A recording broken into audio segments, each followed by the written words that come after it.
Okay, so now we can bolt this on. We need 4/43 inch, which are going to be these four countersunk.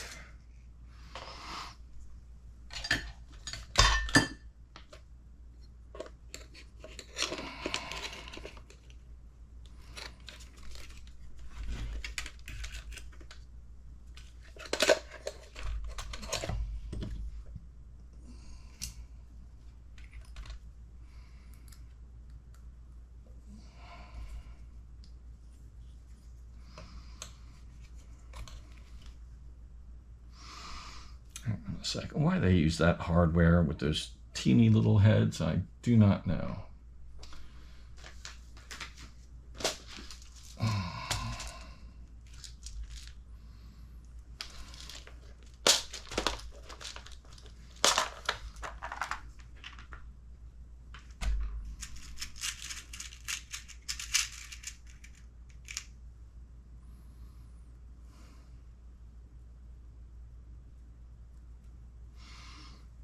Yeah, I think I'm just going to swap those out for 4 titanium screws.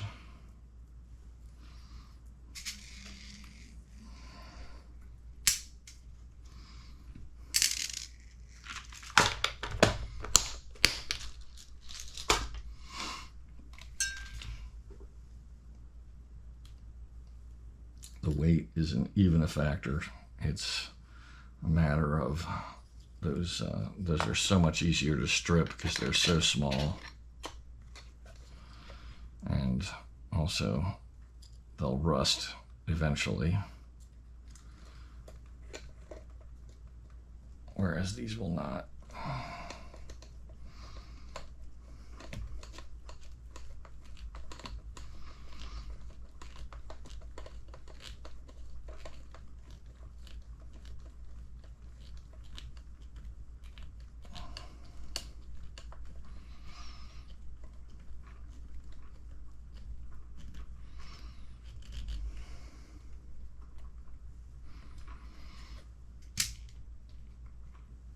And the more of it I use, the more consistent hardware, the more of it's metric.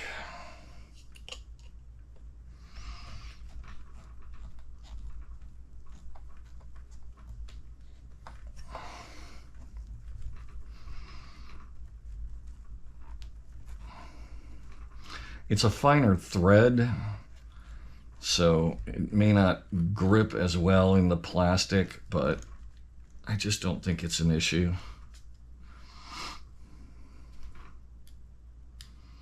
I've never had any of this hardware of any kind tear out. So, and I have a spare transmission case. I bought the plastic parts.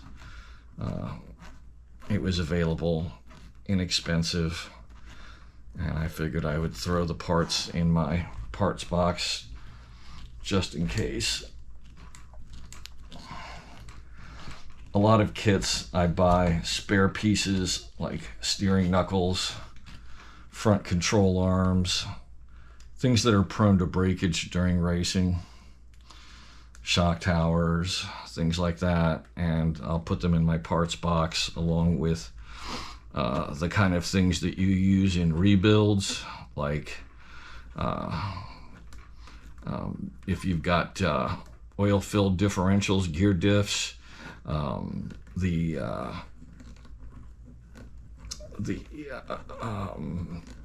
seals for those, the pins you can lose or things like that, the little paper gaskets. Some companies offer rebuild kits where you got all the wearable parts for the diff, and those are a good thing to pick up and throw in your box. So if you're at the track and you got to do a rebuild, and if not, when you're back home and you got to do a rebuild, you've got everything, and you can then order the parts, and when they come in, you restock your pit kit.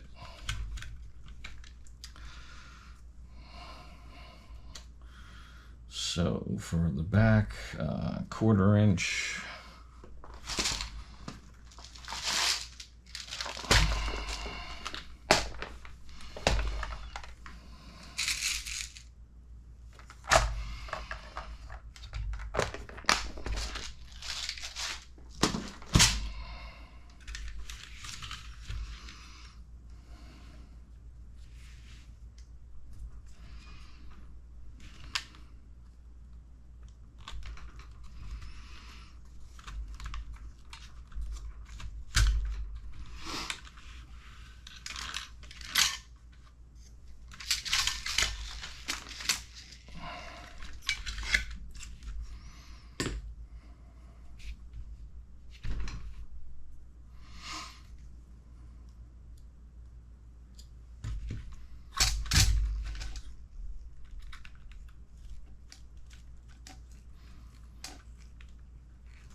Oh, I gotta use the stock parts because that's metal into metal and they're threaded for these other parts. So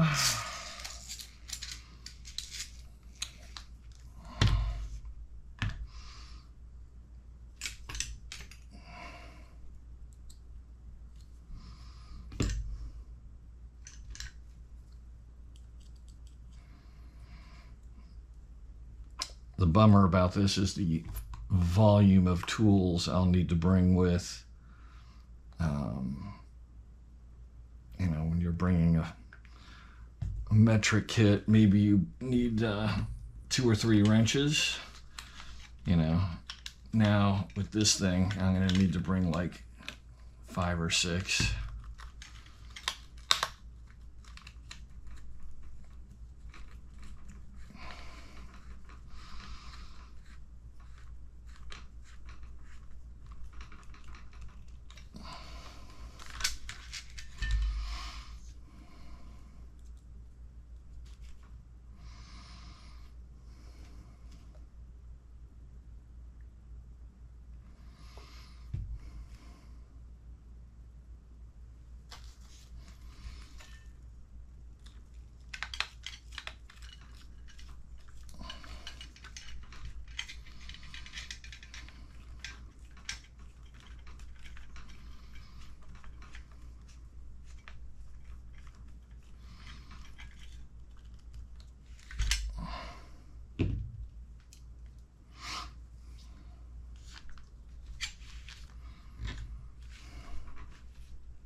May not even bother with this.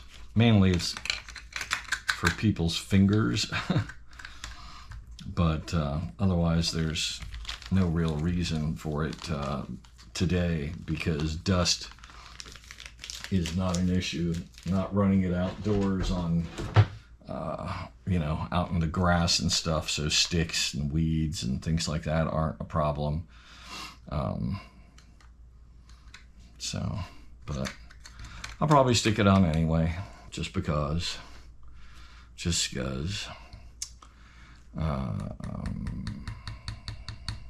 Let's see. Shock absorbers would be the next thing in line. I still got to do my front connecting rods. I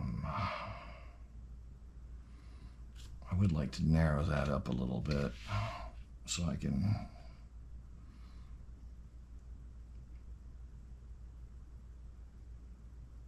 let's see.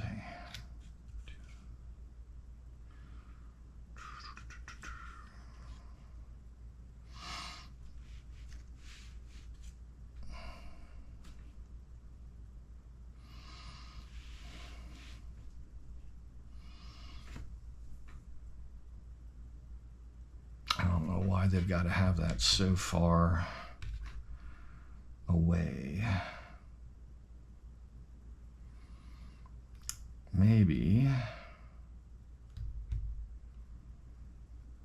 I can mount the servo on the opposite side of these. Flip them around 180 degrees, bring the servo more in this direction.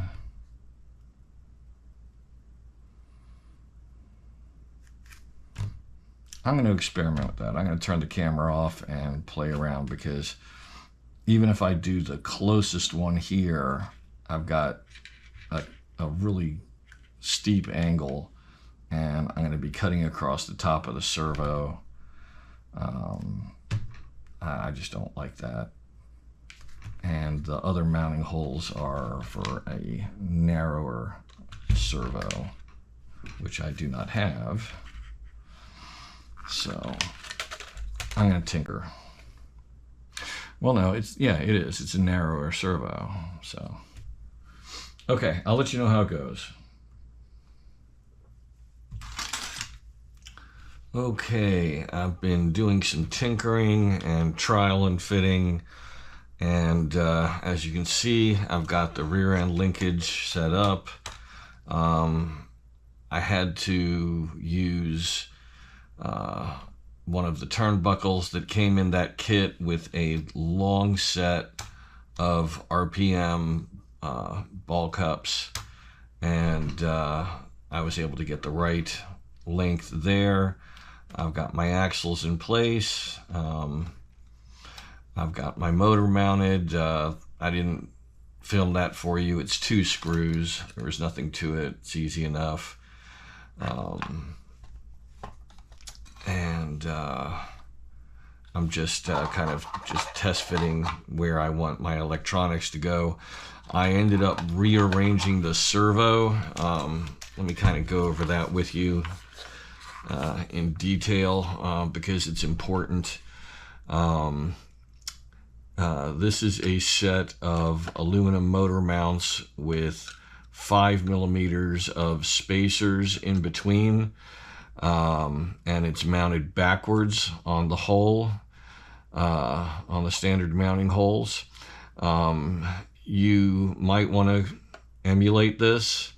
What I was going for is, since the ball stud is going to be on the inside of the arm here, and if I'm using the outermost or middle hole to connect to, that's going to get me the straightest possible line from the servo to the control arm. That's going to get me the most consistent left versus right. The problem with having a steep angle is that your left input is going to be different than your right input. So you'll have either a lot more right hand steering than left, or vice versa. And that makes for a strange handling car that is very difficult to get used to. I tried several different configurations. This turned out to be the best way. And I just trial and errored different fit setups until I got the best one. I could probably put another spacer in here and push back another millimeter and get even a little more of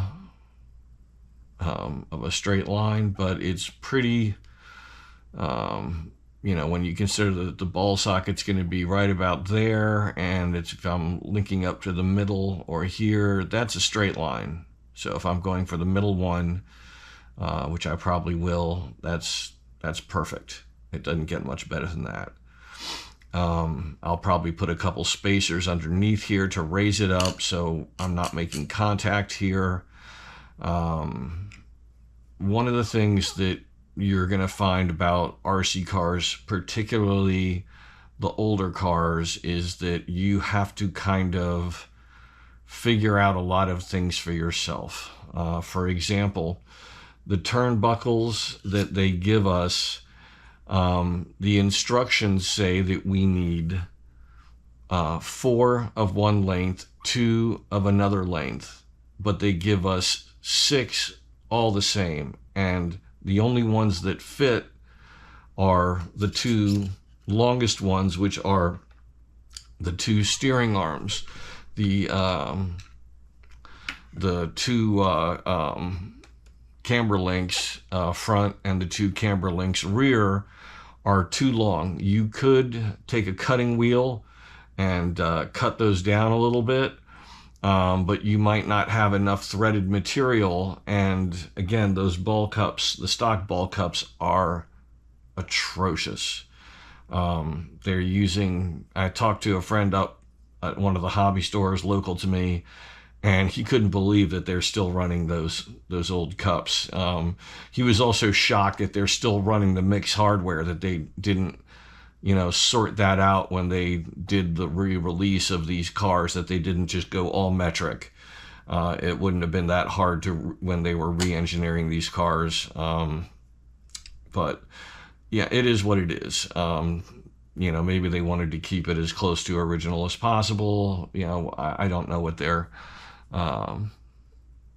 neither one of us, were privy to that decision-making process. But they did not include the correct turnbuckles. They gave turnbuckles that are counter to the written directions they provide. So I don't know what's with that.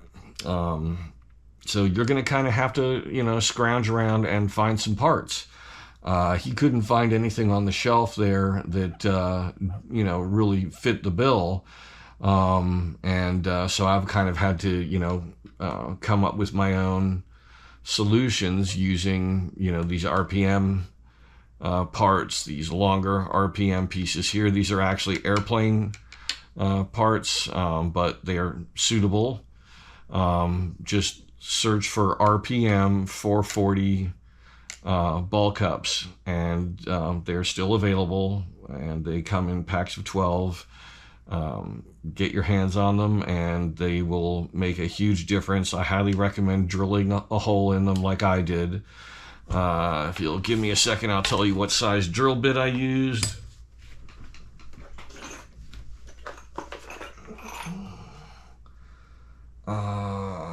I used a 7/64 inch. You could go to an 1/8 inch if you wanted for, you may not have that more granular size that I used, the 7/64. So go ahead and use a 1/8. Use a fresh number 11 blade to trim away the flashing, because the drill bit is going to drill from the inside going out. In other words, hold the ball cup like this with I used a wood clamp with padding, and drill down through the inside of the cup out, so the extra plastic comes out here, and then you just trim that away with an X-Acto knife. So let's see, other things that I've come across along the way. If you recall, there was a lot of fitment involved as far as reaming out the various parts to get things to move smoothly. As you can see, I've got the suspension moving very fluidly, even with all the ball sockets and everything else. That's going to make for a good base car. It's all going to be tuning after that, but there shouldn't be any handling issues due to sticky parts. Then it's going to be a matter of balancing it out, because the battery is so long. There aren't any holes to run shorty packs. That would have been a nice thing to have done. With shorties, I could have mounted this speed controller up in the center in front of the battery pack. Now I've got to have it off to the side, so I'm going to have to put some weight over here. But with the servo off to the side, I'm going to have to kind of work that out. But that's one of the nice things that you can do with cornering weights, is set it up and do a base corner weight setup with the chassis to figure out where to put some weight so that you've got, because you've also got a motor hanging off to the side a bit. There's a lot of off-center weight, so we'll kind of see how that works out. And I'll do that on screen for you to try to show you that process. And I'll do that without tires, where I just rest on the suspension components. So there's nothing fudging the weight.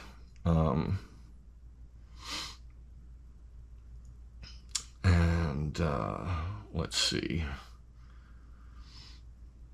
Covered the steering linkage. That turned out really well. Oh yeah. I've ordered some replacement ball studs.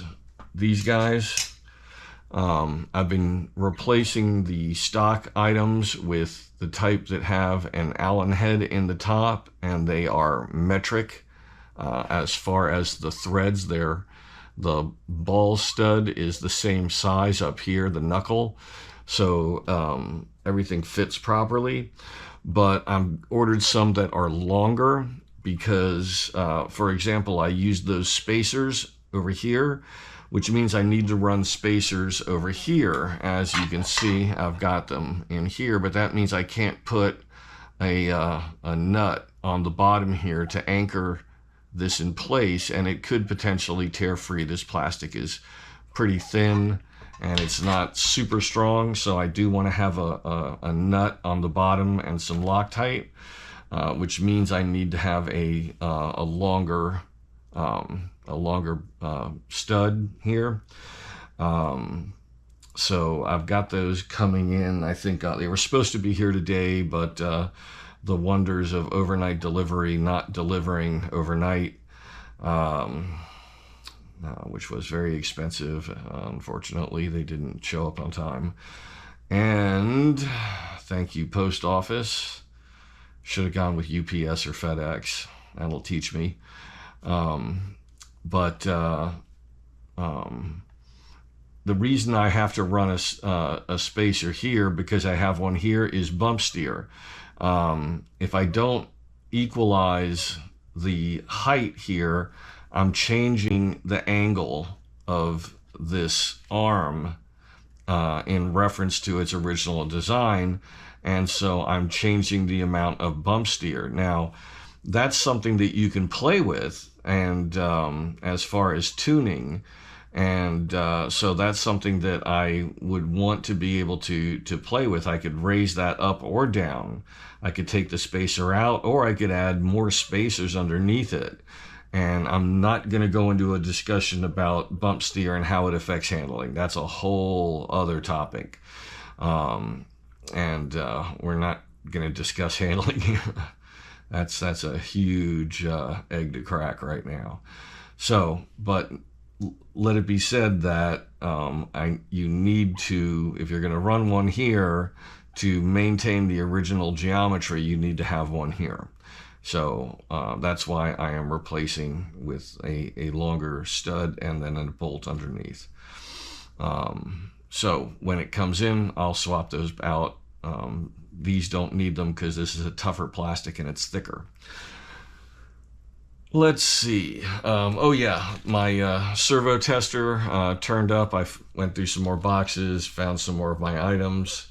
Found one of my transponders off of one of my race cars. So I'm trying to prep 3 cars in 2 weeks.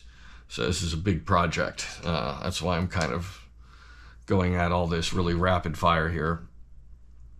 There's that vintage race, and I'm going to try and field 3 cars for one event. And so I'm doing full builds on all of this. Now, I do have, I did mention a while back about this part here, and I should have thought about this. These cars aren't really, they don't lend themselves to mounting a fan.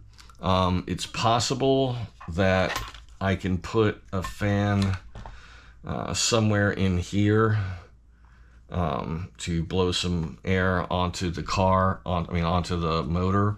It may not be worthwhile. I certainly am not going to be able to make use of this shroud on this vehicle, but I will be able to, since I bought a couple of these, I will be able to use this down the road on other cars, and I will definitely, or almost definitely be able to use one of these on the four-wheel drive buggy, because that has the motor mounted internally in the chassis. It's a dual belt drive setup, so the motor is placed in an area where it's contained and would definitely benefit. So hopefully I'll be able to make use of one of these.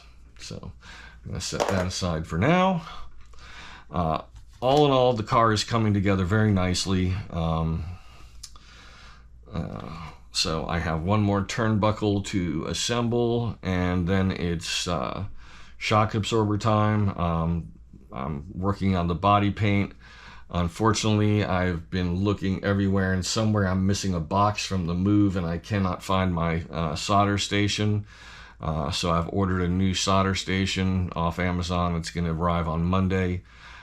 So I may leave the shocks alone for right now, because I'm going to be working on the buggy as well, and I may just do all 8 shocks at the same time.